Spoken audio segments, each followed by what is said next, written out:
نبی اکرم صلی اللہ علیہ وسلم کے والد گزر گئے پیدائش سے پہلے، چھوٹے سے تھے، والدہ گزر گئی، ابھی 10 ہی سال کے تھے، قبیلے کے سردار تھے، باعزت قبیلہ تھا قریش، قبیلے کے سردار تھے، دادا عبد المطلب دادا کے بڑے چہیتے تھے، وہ بھی گزر گئے، اور جب ابھی 10 ہی سال کے تھے سہارے ایک ایک کر کے ختم ہوتے چلے گئے، سارے دنیا کے سہارے ٹوٹتے چلے گئے، بکریاں چرا رہے ہیں۔ رحمت للعالمین دنیا کے اندر ایسی شخصیت جسے ان کے مخالفین بھی کہیں کہ تاریخ میں ایسی شخصیت نہیں گزری، وہ شخصیت جو آنے والی ہے وہ بکریاں چرا رہے ہیں۔ پھر فاقوں کی نوبت آ رہی ہے، اس کے بعد انتظام ہوا اللہ کی طرف سے۔ یہ سب تربیت کے دور ہیں جو چل رہے ہیں نبی پر۔ رسول اللہ صلی اللہ علیہ وسلم کو اللہ بڑی عیش و عشرت اور ناز و نعمت سے بھی تو پال سکتا تھا، آگے جو ذمہ داریاں آ رہی ہیں اس کا انتظام چل رہا ہے، اس کی تربیت چل رہی ہے ساری ہے۔ یتیموں کے سب سے بڑے سرپرست تاریخ کے، تو ان کو یتیم کیا گیا، پہلے بے سہارا کیا گیا، بے سہاروں کے سہارا جو بننے والے تھے، کہ ان پر سے گزاری جائیں ساری چیزیں۔ ابھی اور بہت کچھ کرنا تھا۔ پھر انہیں بہت سی جگہوں پر سفر میں بھیجا گیا، غریب تھے، آمدنی کے کم ذریعے تھے، شروع کی انہوں نے، ہاتھ پاؤں مارے، اور اس میں سے کچھ وہاں تجارت کے جو اصول تھے، وہاں کی بے ایمانیاں ان کو دکھائیں، وہاں کے تجربات کرائے، مختلف قوموں جہاں جہاں گئے وہاں لوگوں سے گفتگویں بات چیت ہوں گی، وہاں کے حالات علم میں آئے۔ یہ سب تربیت چل رہی ہے نبی کی۔ اپنے شہر سے باہر غیر ملکوں تک نکالا ان سفروں کے اندر۔ پھر وہاں جو کچھ تجارت میں ہوا جا رہا تھا، ان کے اپنے مزاج کے تجارت کے اندر تمہیں کیا اصول اپنانے، یہاں جو کچھ چل رہے ہیں اس کے خلاف، اور پھر اس کی برکتیں۔ یہ تمام حصہ جو تھا یہ تربیت کا تھا۔ اور اس کے بعد آئے، اپنا تو انتظام ہو گیا، حضرت خدیجہ سے نکاح بھی ہو گیا، فائنینشیل نیڈز تو ایک طریقے سے ختم ہو گئی، مالی ضرورتیں۔ لیکن یہ تو وہ شخص تھا، وہ ہستی تھی جسے دنیا کو ہدایت دینی تھی، تو ان کے چاروں طرف جو کچھ پھیلا ہوا تھا ظلم، ان کے چاروں طرف جو گمراہی پھیلی ہوئی تھی، ان کے چاروں طرف جو بے حیائی پھیلی ہوئی تھی، ان کے چاروں طرف جو منکرات پھیلی تھی، تو بے چین تھے کہ کیا ہو رہا ہے، کیسے ٹھیک کروں، اور کوئی راستہ سمجھ میں نہیں آتا تھا۔ بے چینی کے اندر بستی کو چھوڑ کر وہاں پر غار ہیرا میں جا کر مراقبے کیا کرتے تھے، تنہائی میں سب سے الگ، کہ نہیں سمجھ میں نہیں آ رہا، غور کروں، کچھ سوچوں۔ وہاں غار ہیرا کی تنہائیوں میں جا کر بیٹھے۔ یہ کہا ہے نا اللہ تعالیٰ نے، پھر کہا وَوَجَدَكَ ضَالًّا فَهَدَىٰ، تمہیں راستہ نہیں مل رہا تھا، ہم نے ہدایت دی۔ یہ حالت تھی اس وقت، راستہ کسی طریقے سے مل نہیں رہا تھا۔ وَوَجَدَكَ عَائِلًا فَأَغْنَىٰ، فاقے تھے تمہارے گھروں میں، ہم نے تمہیں بے نیاز کر دیا ان تمام ضرورتوں سے۔ یہ تربیت کا دور تھا جو چلا نبی کی، جن کو نبی بننا ہے ان کی تربیت کا دور تھا۔ یہ رسول اللہ صلی اللہ علیہ وسلم کے ساتھ میں ہوا، یہ حضرت یوسف علیہ السلام کے ساتھ میں ہوا، جن انبیاء کے تفصیلی ہمارے پاس قصے موجود ہیں کہ یوسف سے، حضرت یوسف علیہ السلام سے ان کے بھائیوں نے حسد کیا۔ میں آپ کو کیوں سنا رہا ہوں یہ یادیں ان کے ساتھ میں کیوں دلا رہا ہوں، یہ حالات، یہ سب واقعات آپ کی زندگی کے واقعات ہیں، میں اس لیے سنا رہا ہوں اس آیت کی، ورنہ کسی تشریح کی ضرورت تھی؟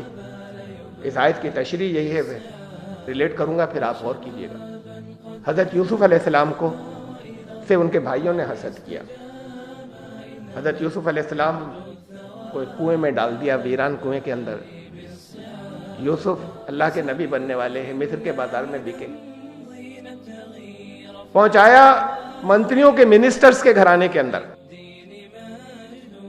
اب یہ تربیت کا نظام ہے، جو کچھ اللہ نے ان کے لیے آگے رکھا تھا، نبوت کی جو ان کی تقدیر تھی، اس میں جو کچھ آگے رکھا تھا، تو ان کی تربیت شاہی گھرانے کے اندر ہونی تھی، وہاں پر اس ماحول کے اندر جہاں بڑا کرپشن تھا۔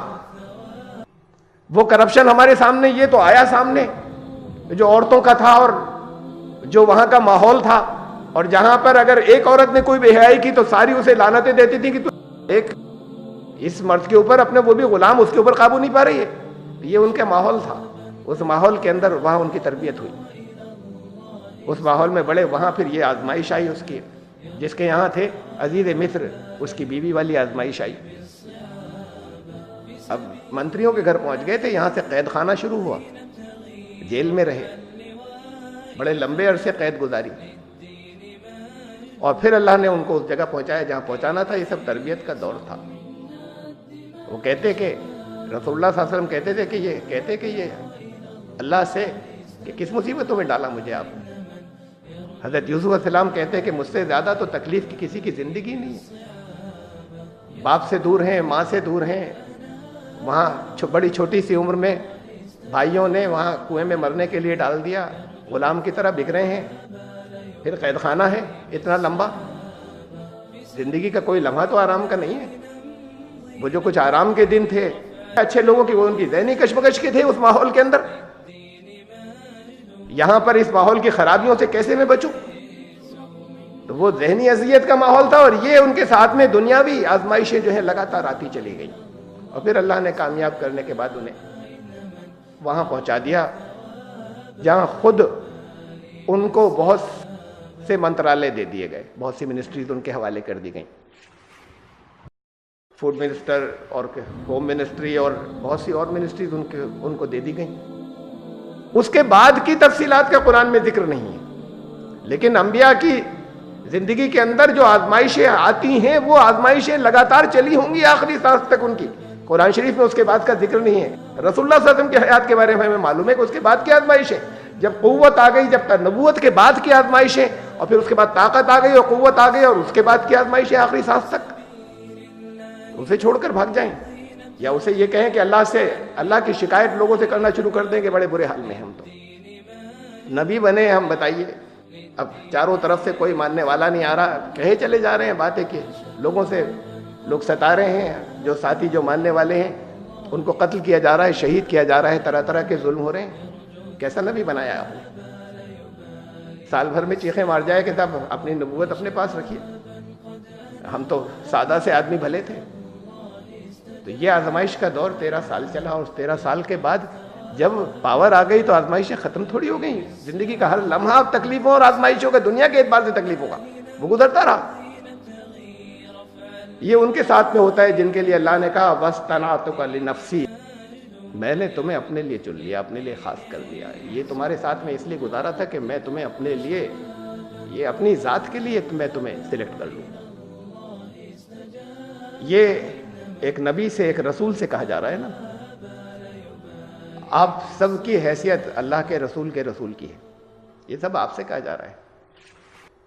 یہ الفاظ کہیں قرآن نے، میں اپنی طرف سے خالی لفاظی نہیں، قرآن نے یہ الفاظ کہیں ہوا اجتباکم، اللہ نے تمہیں چن لیا ہے، آپ چنے ہوئے لوگ ہیں۔